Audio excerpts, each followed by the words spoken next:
I'm making adaptogen balls today, and Bugs McWee is here to help me.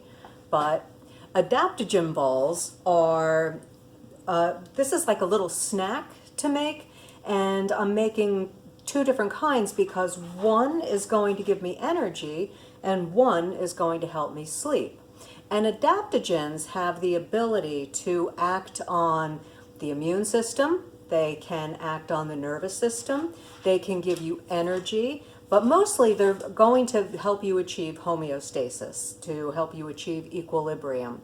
So the herbs that I'm working with, I have some reishi, which is a potential adaptogen. It works on the immune system. It's known to be an antiviral. I have some maca root. And this is another potential adaptogen. It's known to give you energy, and it's really got a pretty pleasant taste. Actually, I'm holding the ashwagandha. This is the maca root. Ashwagandha is hands down one of my favorites. Ashwagandha is a nervine, and it helps you if you're really stressed. It helps to calm you. If your mood is really depressed, it just takes the edge off a little bit. Someone once said to me, ashwagandha, it's like a warm blanket. And I agree, it's a really nice herb. So I'm going to start off with the ones that I'm making for nighttime. And that's because I don't want to take a chance on getting any of the maca or the cocoa, which has caffeine in it, into my adaptogen balls. So my evening adaptogen balls. So I'm starting off with 6 dates, and I'm putting them into my food processor. I am adding some tart cherries. That's about a 1/4 cup of tart cherries. And tart cherries, if they weren't dry, actually have melatonin in them. But for some reason, when they're dried, they don't. I don't know why that is. I haven't been able to find an answer for that. But flaxseed does have melatonin in it. And this is 2 tablespoons of flaxseed, or 1/8 of a cup. And I ground that up fresh. I keep my flaxseed in the refrigerator in a glass jar. And when I need to grind some up, I pull out my trusty old coffee grinder. It's ancient, but man, it does the trick. I'm adding a tablespoon of coconut oil and my reishi. This is a tablespoon, a little over a tablespoon of reishi, a tablespoon of ashwagandha. I decided to add a little bit of vanilla to this because the reishi is really bitter, and I'm going to add a couple of other herbs to it as well. And I think I'm going to add a teaspoon of vanilla to this.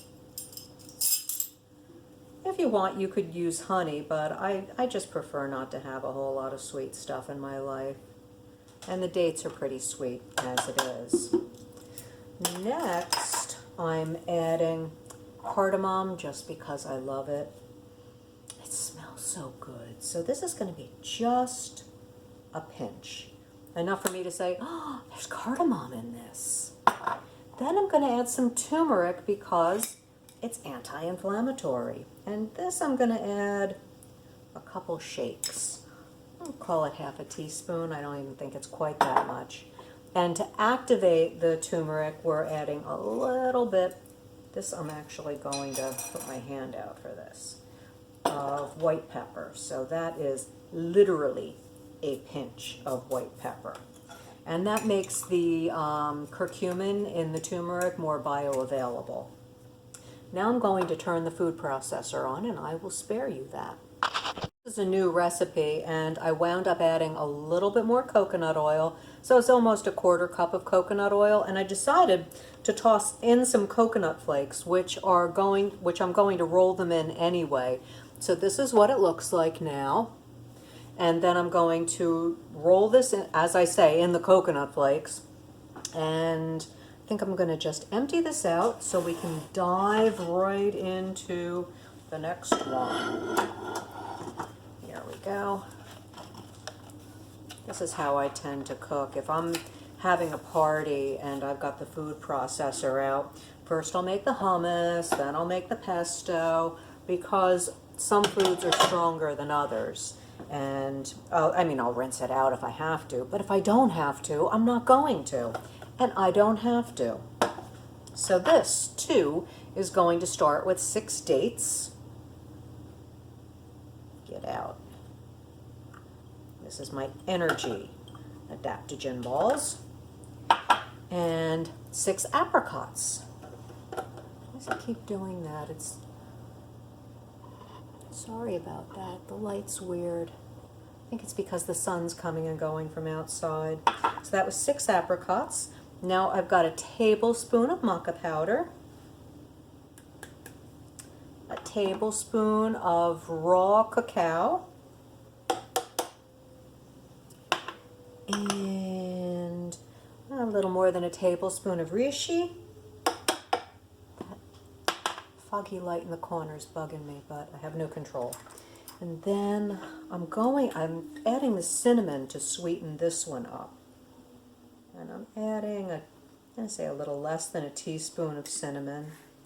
We'll call it a teaspoon, because that kind of looked like a lot. And then I ground up some Brazil nuts.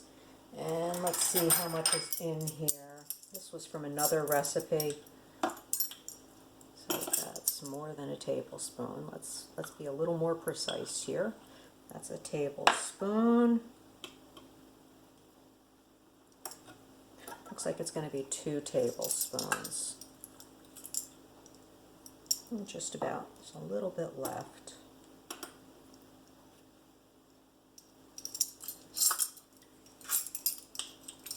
I'm going to grab a spatula and get every last little bit of this out, and then I'm going to turn the food processor on again. So I'll be right back. So I wound up with 3 tablespoons of nut butter, and this is what this looks like. So they both look a little different, and now I'm going to roll them out and I'll be back. Here they are. So these are the Sleepy Time Adaptogen Balls, and these are the Energy Adaptogen Balls. And this is herbal medicine, so don't sit down and think, wow, these are great, I'm going to eat this whole plate. Eat one. And if you're very sensitive, start off with a half. So just give yourself time, because it's not something that you just are going to eat 5 of them. Not unless you want to potentially get sick. You don't want that to happen. So, adaptogen balls, herbal medicine. And if you want to learn more about adaptogens, it's an excellent book by David Winston. And look how many pages I have folded over. So, this is a good resource. But give it a try. It'll be on the website, Healthy Food Scientist. And remember, eat just one and enjoy.